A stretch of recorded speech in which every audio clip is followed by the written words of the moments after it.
tatlong parte ng complaint ay kaugnay sa direktang partisipasyon ng Pangulo sa insertion at kickback.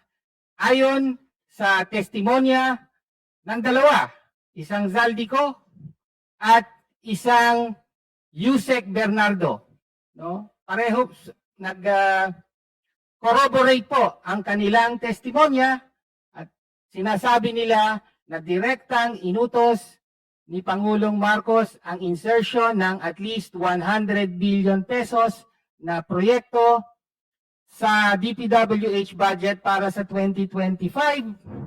At ayon kay Yusek Bernardo, sa kanyang testimonya ay nakatanggap ng at least 8 billion pesos na pinadeliver ng Pangulo at siya mismo ang nag-deliver ng 8 billion pesos na kickback para sa Pangulo. Kaya, again, nakabatay po ito sa mga testimonya na nasa public record, particular sa mga sessions ng Kongreso, ng Senado. Okay. Kaya po, malinaw po ang recitation of facts. Lahat po ito ay bumubuo sa betrayal of public trust.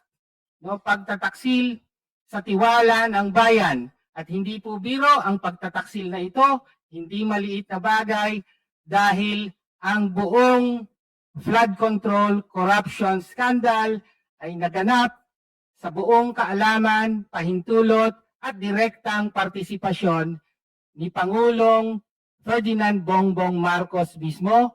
Yan ay betrayal of public trust, dapat siyang ma-impeach. Sufficient in substance po ang complaint. Maraming salamat po, Madam Chair. Does that complete your manifestation, Honorable Tino? Yes, Madam Chair. Thank you. Now we recognize the Honorable Ko. Thank you, Madam Chair. Madam Chair, mga kapwa ko mambabatas at sa sambayan ng Pilipinong nakasubaybay, isang makatarungang pagbati sa ating lahat. Ayon sa Rule 3, Section 5 ng Rules of Procedure and Impeachment Proceedings ng ika-20 Kongreso, masasabing sapat ang nilalaman ng complaint kung mayroon itong una, recital of facts na nagpapakita na ang usaping nakalatag ay saklaw ng otoridad ng House Committee on Justice. At ikalawa, kung may recital of facts na nagsasaad sa mga ginawa o hindi ginawa ng akusado na nagresulta sa isang offense, or in this case, ang pagtataksil sa tiwala sa publiko o betrayal of public trust. Kaya naman po, Madam Chair, pinaninindigan namin na itong ikalawang impeachment complaint na inihain ni Namaza at iba pa laban kay Pangulong Ferdinand Marcos Jr. ay sufficient in substance. Hindi maitatanggi na pasado ang impeachment complaint na ito sa dalawang nabanggit na pamantayan. Una, tungkol sa recital of facts na nakakasaklaw sa jurisdiction of the Committee on Justice ang impeachment complaint na ito, matatagpuan ito sa paragraphs 1 and 2 ng impeachment complaint. Pangalawa, ang recital of facts na nagpapakita ng mga paglabag ng Pangulo, partikular sa tiwala ng publiko na inaakusa sa complaint na ito ay makikita sa bahaging statement of facts at discussion. To refresh lang din po, the impeachment grounds include betrayal of public trust. And this standard is read alongside the declaration in the 1987 Constitution, particular po, Article 11, Section 1, which states, public office is a public trust. Public officers and employees must at all times be accountable to the people, serve them with utmost responsibility, integrity, loyalty, and efficiency, act with patriotism and justice, and lead modest lives. Nakasaad din po sa kasong Gonzales III versus Office of the President of the Philippines ang isang appreciation kung ano ang sinasaklaw ng betrayal of public trust. Ito ay mag-include ng acts which are just short of being criminal but constitute gross faithlessness against public trust, tyrannical abuse of power, inexcusable negligence of duty, favoritism, and gross exercise of discretionary powers. So maari po itong less than criminal but must be attended by bad faith and of such gravity and seriousness as the other grounds for impeachment. At inonote lang din po, hindi ibig sabihin na itong mga naka-enumerate, ito na po yung nilalaman ng betrayal of public trust.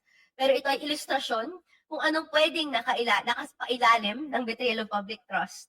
At dapat may standard nga na may bad faith and of gravity and seriousness.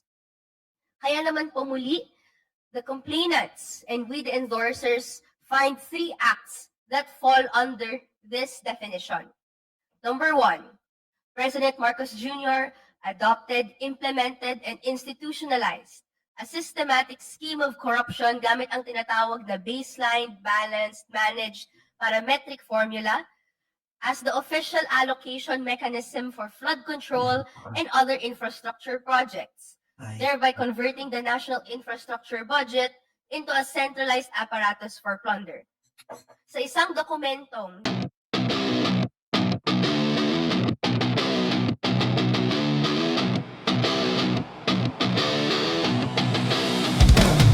Hey!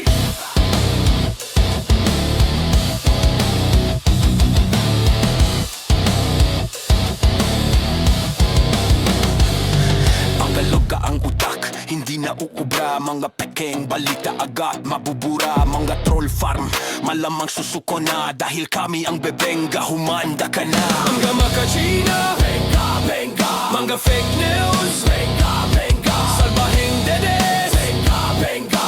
Halik sa benga, benga. Bengador, wala kang kawala. Benga, bengador, kayo ay maganda. Benga, bengador, galit sa masama. Benga, bengador, ang sa inyo bebenga. Benga, bengador, wala kang kawala.